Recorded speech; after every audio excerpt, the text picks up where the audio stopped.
I am hoping your day, as it currently stands, is gifting you with all the tools, knowledge, and wisdom that your future self will be very grateful for you having found. Actually, your future self is placing these little Easter eggs all over your environment just so you could find them. And then when you open up each Easter egg, it will propel you forward into that future self. Your future self actually already exists. And it's just begging you to find things in your environment that will help manifest that future self. And it's inevitable. It will happen. It is happening. As long as you tune into your heart and to your intuition, you have no choice. We go much shorter with this episode, titled Healing Sucks. And everything about this episode can be summed up in the title. I was actually unsure I was going to turn this into a podcast episode because the sounds I designed in this one just blew me away so much that the words can't even come close to the level of intensity and the level of expression that this sound, this pad that I synthesized could make. Sometimes when you're just making a sound, it massages emotions that you didn't even know you had.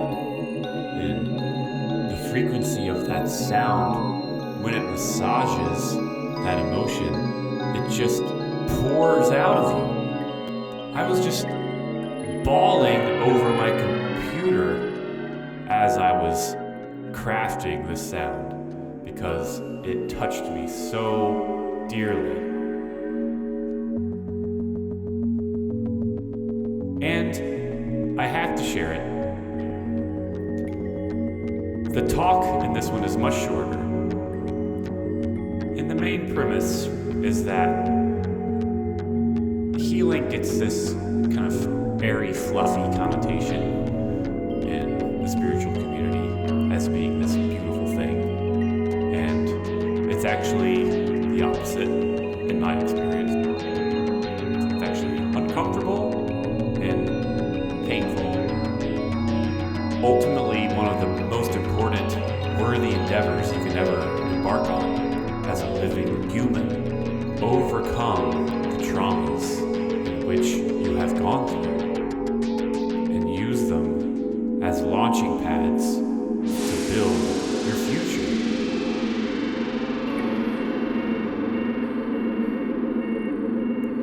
So one piece of additional advice I would give to you, listener, is to walk towards the discomfort that your heart is pulling you towards. Remember, emotions can't kill you if you allow them to move through you. You're safe. The reward for facing your fears is freedom, flow, and fun.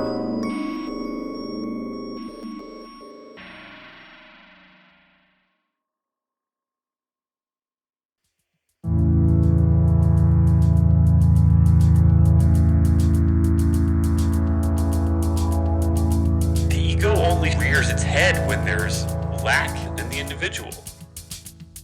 The ego is there as this placeholder to fill in that emptiness and to protect it from further damage or exposure.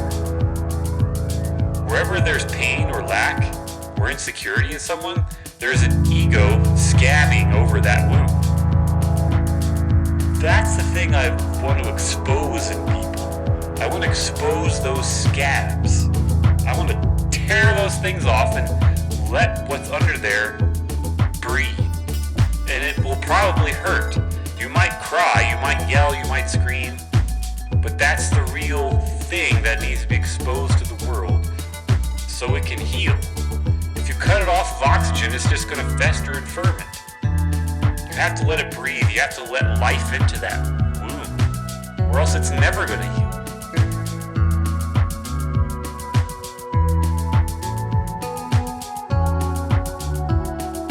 Healing is innately uncomfortable. Healing's not this soft thing that's like, healing and chakras and auras and gemstones. Like, this is just all healing, soft and gentle and positive. No, healing actually sucks. The process of healing is very painful and strenuous, and it tries your patience. And it's scary to feel those feelings in the raw moment. And that's exactly why people don't do it. That's why people keep living with the scabs over their wounds. Because it's easier to not address those pains. It's easier to just forget about it, or try to forget about it, and just go on with your day and go on with your life. And people also become comfortable with who they are. People have these identities of themselves, and they would just rather be this broken version of themselves because they know that version of themselves. And they can explain it to people, they can explain it to themselves, they can build other things upon this broken self. And you can actually build a pretty legitimate life with a broken foundation. But you're always going to come back at the end of your life regretting some version or some aspect of your life because you had this wound you were repressing the whole time, and it's going to come up at the end of your life. While you're on your deathbed, or while you're in the process of becoming old and leaving this world, that there was this thing in the background that was causing you harm and pain and suffering, and it diverted your life in such a way that you actually limited your expression.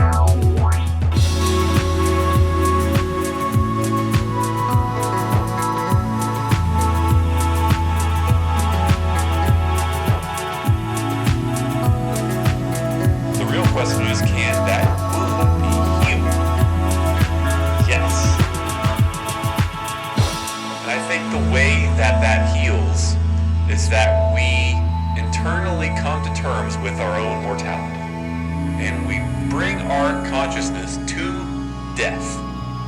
Try to imagine every aspect of the dying process.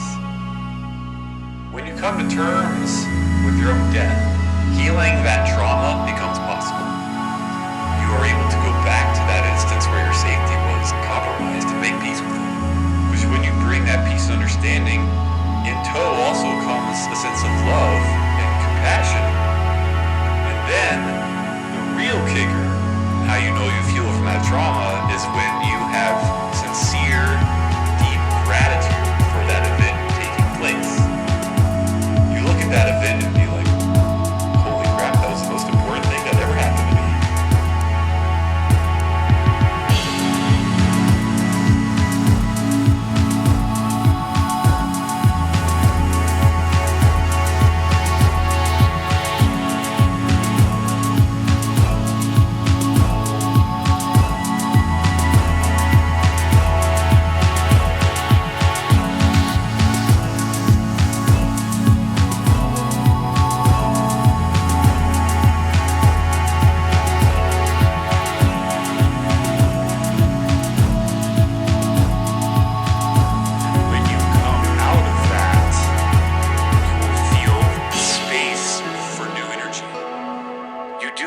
That have brought you the most joy, and you implement routines and habits and structures that guarantee fulfillment and happiness.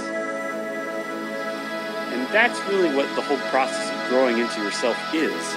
You just learn the things that you need to do to be an effective, happy person, and you keep doing them from here on out. And within that structure, you also need to make room for new growth. You also need to carve out some time to stretch yourself, and you need to incorporate challenges into your life. If you're not growing, you're dying. And the more we grow, the more we learn, the more complete we become. What you can offer this world from this place of wholeness cannot be underestimated. It's because when you express from this state, people tune in. People can tell you're tuned in to the oneness. And you can really profoundly impact people when you're coming from this place. You can really move people towards that within themselves. You become a homing beacon. And boy, is that a worthwhile thing to be in this world.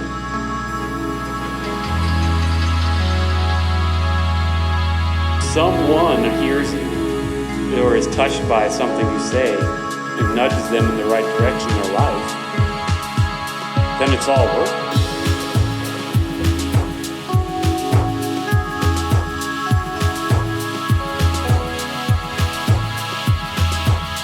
Feel what is present around you and inside you.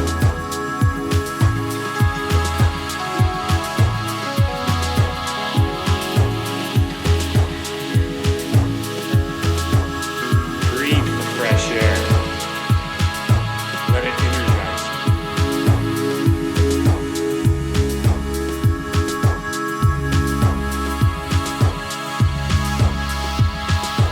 Tune in.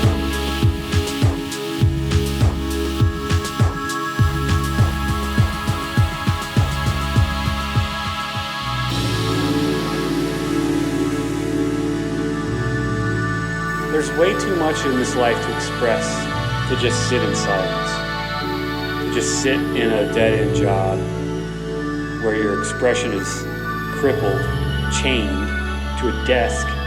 No money, no paycheck is worth that treatment to your soul. I'd rather be poor but free than rich but chained to a desk.